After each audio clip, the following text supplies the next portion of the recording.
Welcome to My Career Journey, a podcast that highlights different career paths, tackles tough topics, and shares actionable tips and insights. I'm Emily. And I'm Allegra. We're your hosts and both career switchers. In each episode, we'll talk about our experiences, learn from others, and help you find happiness and success in your career journey. Let's get into it.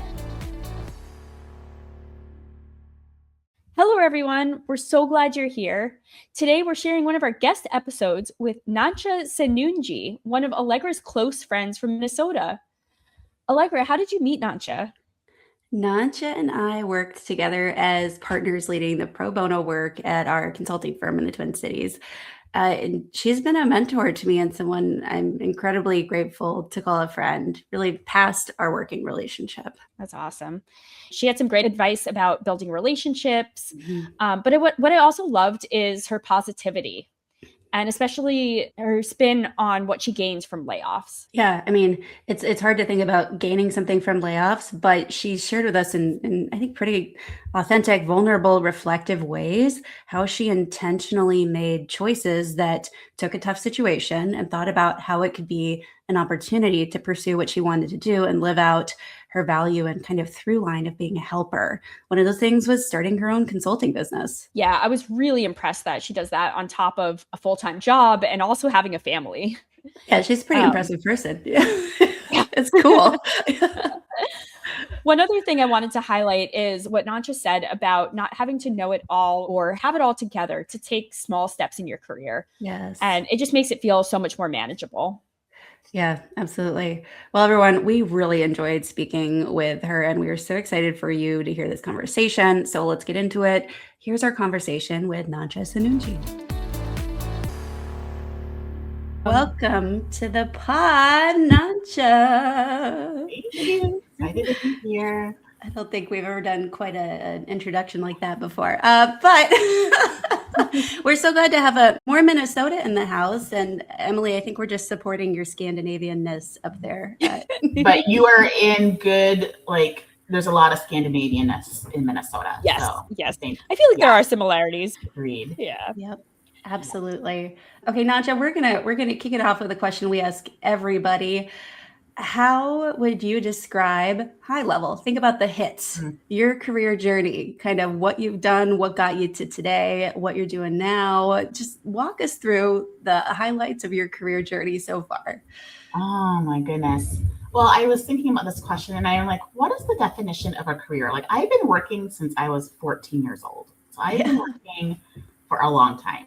At the state fair and retail, all the things. And then, you go to college and you think you know what you're going to do for the rest of your life. And my career has certainly not been linear, I would say. So for a time, I'll just kind of start from post-college graduation.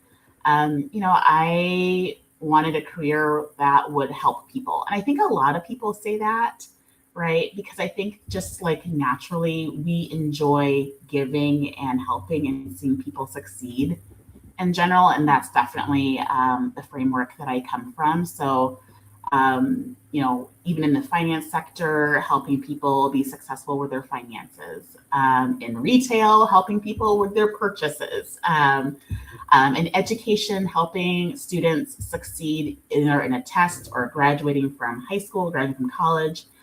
And changing their generational journey. With technology, it could be just something simple as updating a pick list value in a Salesforce, or really help strategically think about how do we operate our fundraising, right, in a CRM. So I think the needle that I thread through all of that is I get joy from supporting and watching people be successful. And I look forward to continuing to do that.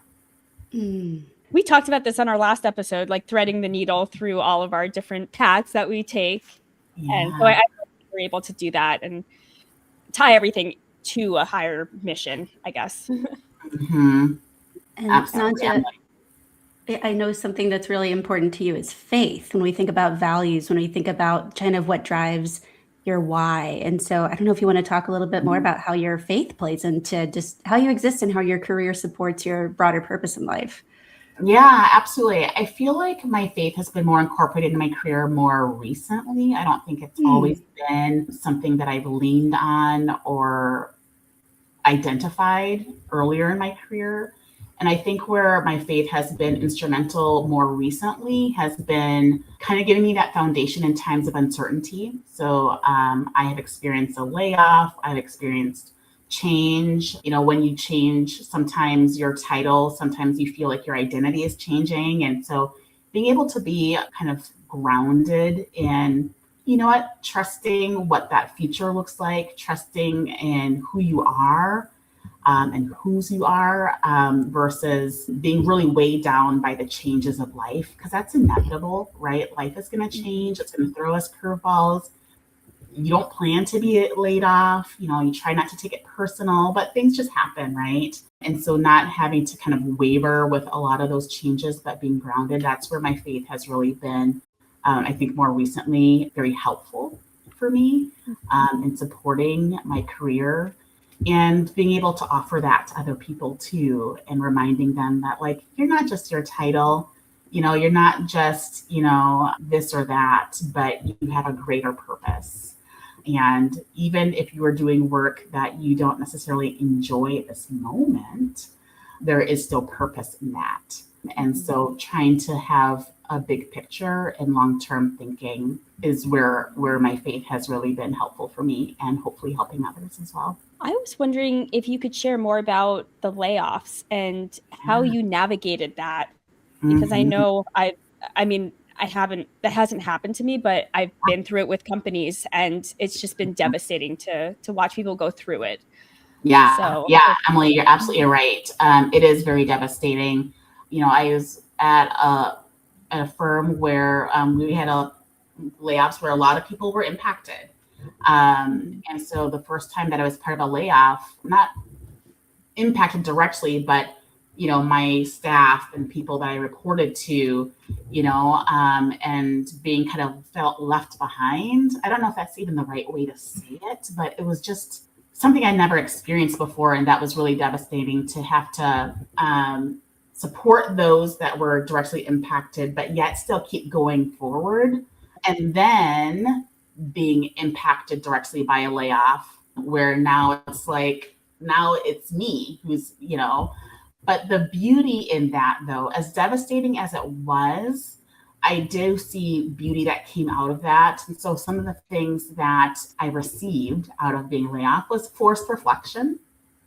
So it gives you a time to really pause and reevaluate, or maybe redesign or rethink or reimagine, you know, what is it that I really value? What is it that I really believe? What do I want to do next?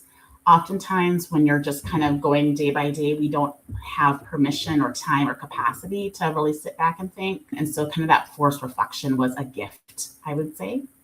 And then relationships. I think what really helped me through that season were the relationships that I had built previously. So people like Allegra, other folks at my workplace, you know, that had maybe a shared experience, leaning into those relationships to encourage each other, to network, to invite into that reflection was really a gift as well. So, you know, I think in general in life, you know, unfortunate things happen to us, but that can be a catalyst to something really meaningful on the other side.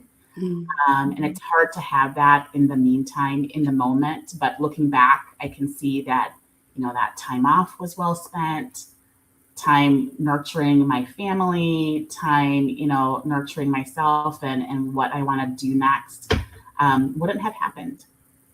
So it was hard, but it did offer some opportunities to kind of rethink about what that looks like, the next steps. of course. Did you take time deliberately before looking for another job, or did you go straight into the job search? What was that process like? Yeah, I did take time. So that was really helpful. And again, helped support kind of that reflection period, Emily, and if you want to call it maybe healing, you feel really hurt and wounded. You feel like you take it personal, and it's not always personal, but like questions like, why me? What did I do? What can I do better? All those things. And there certainly is an opportunity to reflect on what we can do better in our next whatever might be, but not to really dwell in that space. So yes, Emily, I did take time off.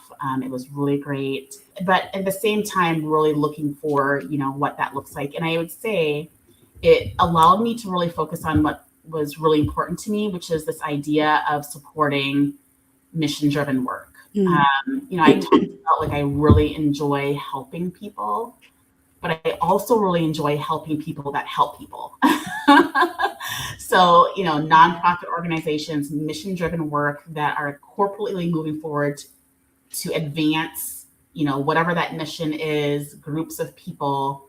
I really like that. So I might not be necessarily supporting an individual person, but if I can help provide experience or thought partnership or technical advice to an organization that's doing that work, that gives me a lot of joy. And so I think the catalyst from that layoff was, now I really get to focus on that. Like, what does that look like? I really want to do that full time. What does that look like? And what will it take for me to make that transition? And Nankya, we worked together for 2 years, right? And Nankya was leading our pro bono work, living out her values and how we were serving and connecting with nonprofits. Got to see you as a coach in action, creating space for younger consultants and employees to lean into their strengths, to live out their values. And when you were laid off, it hit me so hard. Ugly crying in the Philadelphia airport, bad. It was, it was rough. And because Emily, you talked about it's hard. And for the people that are, let's say, left behind or to support the gaps that are left by these people, it's brutal for everyone, right? But you laid out this inflection point where it's like, this has happened. It's not in my control. What do I do next? And you shared how you did that. And then obviously everyone left behind has to do their own kind of healing process for these relationships that are now forever changed. But I wonder if you can talk about, for people that have experienced layoffs, like what mattered to you during that time to receive support, so that as Emily and I are in tech, we're all kind of in this space. It's going to keep happening. What matters to support those people from your experience? What advice would you give? Yeah, absolutely. I was so blessed and fortunate to have relationships. I had nurtured relationships that helped kind of move things along. So people reaching out, people wanting to know, hey, do you want to just grab coffee? Even if it's a virtual coffee, right? What are you looking for? Hey, let me connect you with this person, coaching, whatever that might be. And I think it's those relationships that really shine in times of devastation or in times of change. And so my recommendation would be, like, if you are finding yourself in a position where your colleague, your friend, whomever is experiencing a layoff, reach out and just kind of surround them if you can, whatever that might look like based on your relationship, even if it's just a phone call. And something that I've learned about Allegra that I really appreciate is calling people, like literally. I'm analog. I just bought a Discman, everybody. Like, I'm going backward. Anyway. I love it. And I think it's so needed, right? I feel like it's so needed. Sometimes we can't always see each other's eyeballs and see the depth of like what's happening, but voice can be really therapeutic. And so, picking up the phone call and calling, offering yourself, I think, because people oftentimes feel really alone. They might feel like they might feel shame. It's just easy to just kind of maybe isolate, right? And so if you can help kind of bring them out of that, that will really do them really well. Because isolation, shame, guilt, all those things, real feelings, but it's not going to bring you forward, right? And it's not a place that you want to be stuck in for a very long time. Yeah. you talked about like nurturing relationships, and I was wondering if you could share more about your approach to building relationships, making connections, and networking. So I know it's so important to keep doing that, and even when you, for me at least, even when you have a job, to continue doing that in case something like this happens. Agreed. You know, like you don't want to use it as an insurance policy, but I think it kind of is that way, right? We need each other to really help propel ourselves into whatever good thing is next for us. And so it requires a lot of intentionality, and time and margin investment. If that's your time, if that's finances, like you have to take time to build and nurture. So one of the things that I like to do, you know, when you're in a workspace and there's somebody new, oftentimes they have kind of a larger runway and a little bit more capacity before everybody gets busy. That's a really good time to start to get to know somebody and building those relationships. And then just continuing to like reach out and creating space. It can be really hard. We're all really busy. You know, you are parenting, you have work, you have a household that you're administering, like all the things that are happening, right? And it can require a lot for you to get out of that and invest in your relationships. And it goes both ways, right? You will benefit, the other person will benefit. And I think in this current environment, especially in the United States, we have this epidemic where loneliness, people are lonely, they're not feeling, you know, connected, right? And I think we're losing kind of the art of connection and the art of nurturing relationships and what that looks like. It is easier just to maybe scroll on social media. So you really have to be really intentional about kind of getting out of that and placing value on human connections. It really is good for us. And I feel like we are meant to do that. We are like, I believe we are built to be in social community with others for our benefit, mentally, physically, spiritually, like all the things. There's nothing bad that can come out of having relationships. And yes, people might have different opinions. We all experience brokenness and woundedness, right? And somebody might hurt you or say the wrong thing. But I think we need to have grace for that and continuing to move forward and understanding the value of those relationships. So, and do you focus on creating those relationships like within your workplace, or do you do it outside of work as well? All the spaces that I'm in, everywhere. Right? So if it's work, if it's church, if it's at the school where my kids go to school, I think you need different types of relationships. So I know that we're focused on here on career journey and work. So I think, you know, work is really important. And some of my closest friends are from my workspaces, right? I can go back many, many, many years of friendships that I still nurture today, that originated from work. When you get to work shoulder to shoulder with somebody in the trenches, late night, early mornings, all the things, it really creates an organic space for relationships. So I think those relationships from work are really beautiful. But all spaces, I believe, are just as important. Speaking of workspaces, we have to talk about Salesforce because you mentioned it. It was like a little breadcrumb at the beginning. Everyone's probably seen Matthew McConaughey do a Salesforce ad at some point, but can we talk about like, what is Salesforce? What is a CRM for people that don't know? Like, what is Salesforce? Yes. So Salesforce is a software company. Salesforce is the world's largest CRM company. So CRM stands for Customer Relationship Management. So it's basically a tool that helps you manage your customers, or you can call it clients or constituents, and relationships. And we've been talking a lot about relationships, right? How you relate to those people. So oftentimes that might be from the perspective of, you know, your customer. So Target and the people that buy at Target, or maybe a hospital and the patients, or a school and their students, right?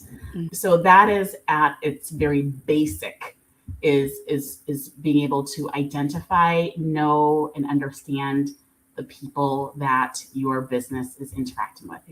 So donors, students, patients, people that are buying your products or your services. And that's really important for any business, right? You need to know who those people are. Yeah. And you've been serving as a subject matter expert in the Salesforce space for how long? 10 years? Yeah. I've been Oh, doing wow. Salesforce work for 2014. Can I do math? 12 years. Yes. Okay. 12 A long years. time. I started as in the Salesforce ecosystem, we have this term called accidental admin. So that's basically when you're voluntold to do Salesforce work, basically. So you just kind of evolve. A lot of times organizations are doing CRM work in maybe an Excel spreadsheet or an Access database, or maybe a database that doesn't allow them to have the flexibility that they need as their organization evolves and grows. And so, yeah, I was at a nonprofit, and just out of the blue, it seemed out of the blue to me at least, we're using this product called Salesforce. I'd never heard of it before. I'm like, sales? We don't do sales. Why are we using this product? Right? Like, it was just all so confusing, but it was really a blessing. And that's really where my journey with Salesforce and consulting started. Because I was able to use technology to do exactly what I like to do, being able to enable and help support mission-driven work. And technology is one of the ways that we can do that, help people, organizations do things faster, much more efficient. One of the largest challenges for nonprofits is capacity. Mhm. And so if we can have a tool that doesn't necessarily replace people, but help provide some additional capacity and efficiencies, so that way people can really focus on what's really meaningful, which is those connections with those constituents. Everyone's all for that, I think, in general. So it has been really awesome to be able to help leverage and enable Salesforce for mission-driven organizations to make their missions advance and serve more people. Salesforce is such an interesting technology. And Emily, I feel like there's parallels with what you talked about in the conversation design space too, but there's a lot of activity in terms of what's going on. How are people reacting to it? And then of course you have the like Thunderdome type events like Dreamforce in San Francisco, where just like, Yeah. I see videos of that and I'm just like, what is this? It's just all these people really fired up about this technology. Yeah, that's Allegra. If I could just say something, I was very fortunate to go to Dreamforce early in my career as an accidental admin role. And that's really where the light bulb went off for me. Like Really? I had no idea what Salesforce was really until I went to Dreamforce, because all I knew was what we were doing, right? At Okay. that nonprofit. I had no idea that the 3Ms and Coca-Colas and everybody else was using it. I had no clue. I had no idea that people were super excited. I had no idea that people were so generous with sharing and wanting to be part of this community. And that was really a light bulb experience for me going to Dreamforce, and really is what kind of gave me the idea, like, this could be like a career. Like, people are like doing this stuff. Like, that's really where it happened for me, was that, because when you're just doing it in such an isolated tunnel vision experience, you don't really know what other people are doing, or how they're using it. And really that's what kind of drove me to go into consulting, because I wanted to learn. I wanted to go to consulting because I wanted to consult, but most importantly, I wanted to learn Salesforce fast and across different industries, across different use cases, across different, we call them clouds. And I knew consulting would do that. And I knew that I'd be at a fire hose for a pretty long time. And I was at a fire hose for a very long time. All the things I dreamed about were exactly true. As painful as it was, I wanted that learning desperately. Yeah. Did you have to do like additional trainings for it, or did you have to do, were you just learning on the job? Both, all of the above. I mean, a lot of it, I think, practically happens on the job. But yes, you do have to do trainings, certifications, trainings off the side of your desk. All the things are happening. But I think for me, I learned the most from actually doing. And I think by working at a larger consultancy, having a lot of really smart people around you who you can just kind of emulate and be like, oh, that's how you say that, or that's how you'd approach that, or oh, I never thought about doing it that way, right? So when you're just kind of surrounded by these really brilliant people that have been either doing it for a very long time or they're just naturally very brilliant people, like that really kind of helps accelerate your learning. And that's what I wanted. I really wanted to be surrounded by people doing that work. At the nonprofit, you may be the only one, right? And so it's just kind of you and whatever best idea you have, that's kind of it. And so to really have that thought partnership as consultants to go to other consultants and get information, I think was a huge win for my development. I find it sometimes I need to be, and I don't know about y'all, but like patient with myself, because there's a certification learning where you get a badge and you say you did this thing. But then there's the more kind of passive, I don't know why exposure learning came to mind, where you're observational learning, and you might not realize everything you're learning from those brilliant people, Nankya, like you said, until you have I have a colleague who uses the term at bats to then put that into practice. You're like, oh, well, I was learning this the whole time. I just didn't get a shiny badge for it, right? Agreed. Yeah, absolutely. When you start to put that into practice, and things just kind of flow because you've been observing it and seeing it, right? So like when you, Emily, probably now with a 9-month-old, your parents were telling you certain things which you've never said until now, but they've always been in you, right? Oh, yes. Right. So like that observing and, just, and it just comes out. You're like, where did it come from? It's because you've been hearing it and observing it for so many months or years. Right. So, and it's cool to actually be able to apply that too. When you are doing it yourself, you feel like so independent and, Agreed. Yeah, it's been great. The learning has been awesome. You mentioned that you started your own consulting business, and I would love to hear more about how did you decide to do that, and what was that like? Yeah, absolutely. That was one of the outputs of actually being laid off. And so as I talk about being laid off and some of the gifts that you receive from that and opportunity to reevaluate, that was one of the outputs was, hey, I have an opportunity. I really want to do mission-driven work and continue to do consulting, but maybe I can do that on my own terms and on my own, like maybe be a little bit more picky about the type of work that I like to do. Not to be selfish, but like, we all have our preferences of the type of work that you like to do. And when you're at a consulting firm, you don't always get to pick what you do, right? As much as they try to take that into consideration. But now I'm in a space independently where I can really say like, yeah, that's something that really energizes me. I would really love to partner with you on that and continue to drive things forward in a very small capacity. So, I do have my consulting business. I do that on top of my full-time work. So I don't do a lot, 5-7 hours a week. It's not a lot, right? So try to keep that minimal, but I'm still getting lots of learnings. I still get to stay connected. My clients are locals. I love like being connected to the local community.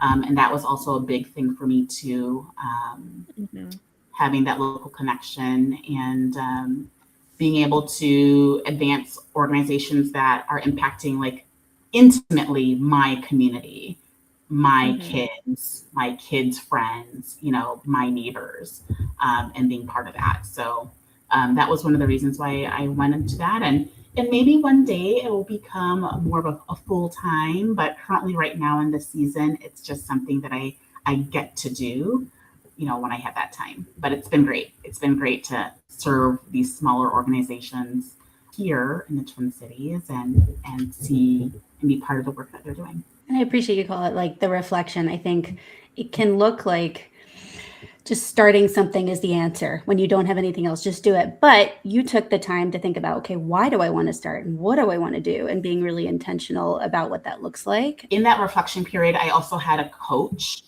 So having a career coach was really helpful too, to really just have that thought partnership and somebody who can really kind of encourage you, right? Oftentimes we have to, sometimes, and I think especially as women, we want to see the entire staircase before we take steps, but oftentimes you don't need to do that.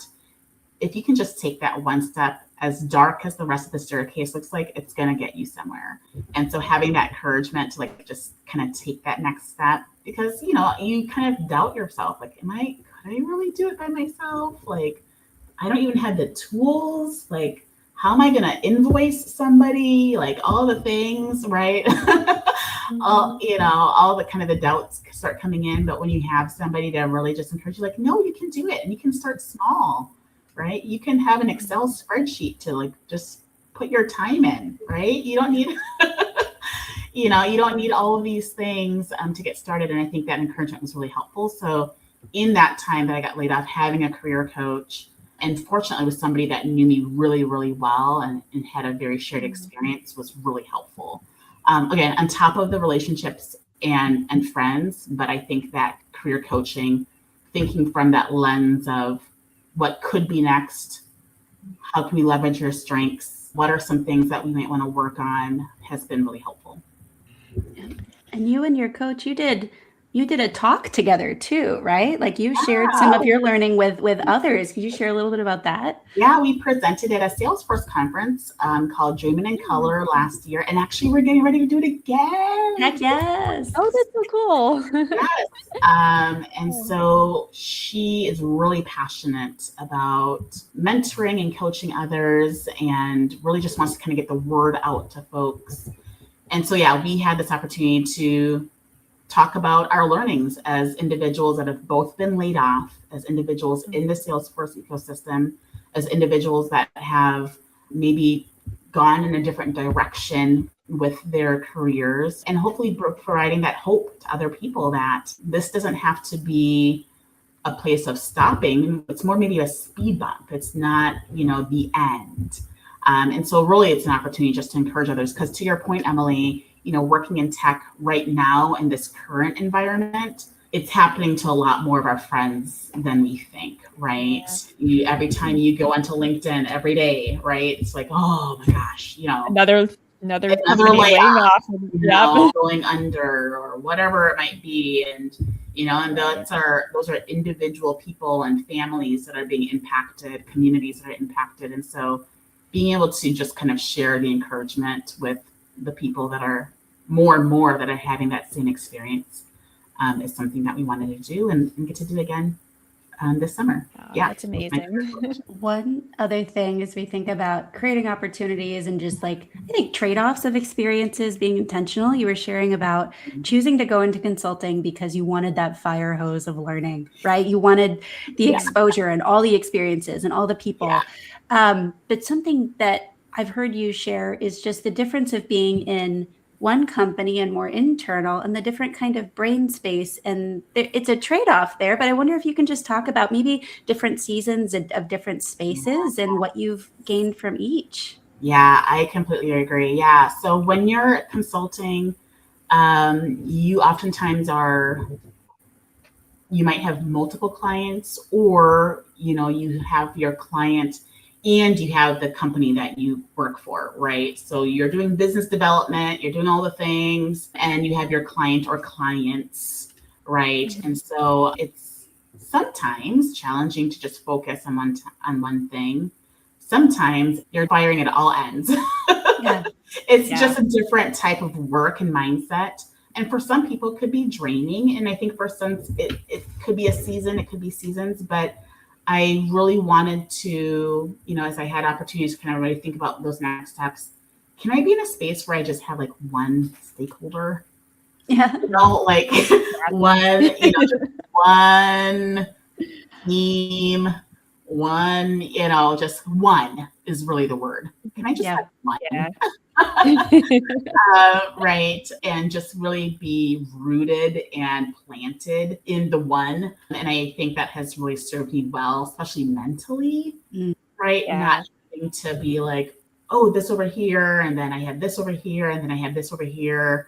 And I still have a little bit of that with my consulting on the side, but that's, like I said, just a few hours, and it seems a little bit more manageable. But when you're working full time and you have multiple clients, and then you have also your responsibilities to the consultancy, it can be a lot. Yeah, I worked for an agency, and yeah, there were like 50% allocations to different projects, or like some were at 25% and 75%, and but you're like, you have to be 100% present for both projects. It can get, and you said the consultancy as well.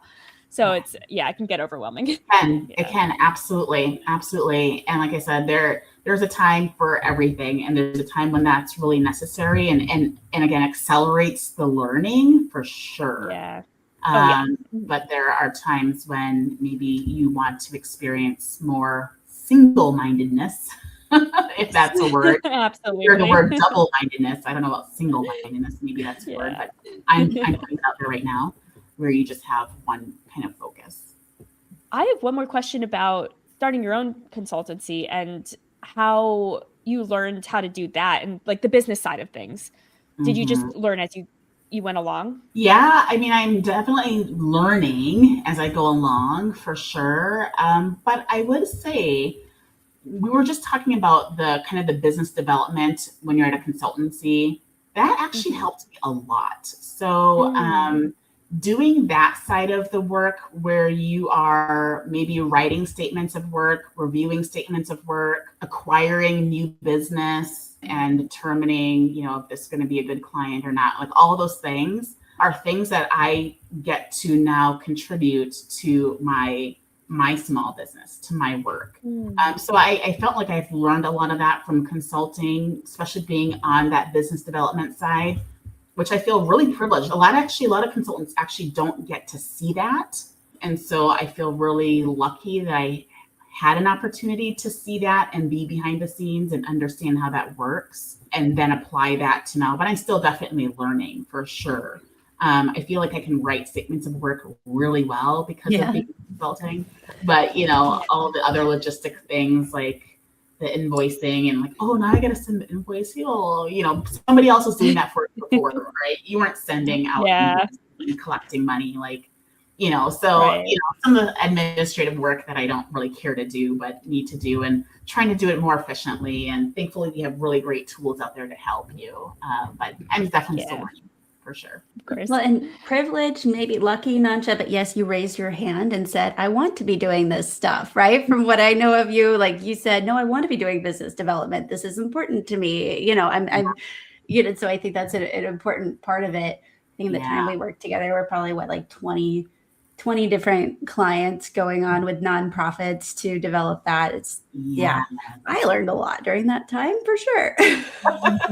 Yes, we did. And we are better for it, right? Yes. Better for it. Yeah, absolutely.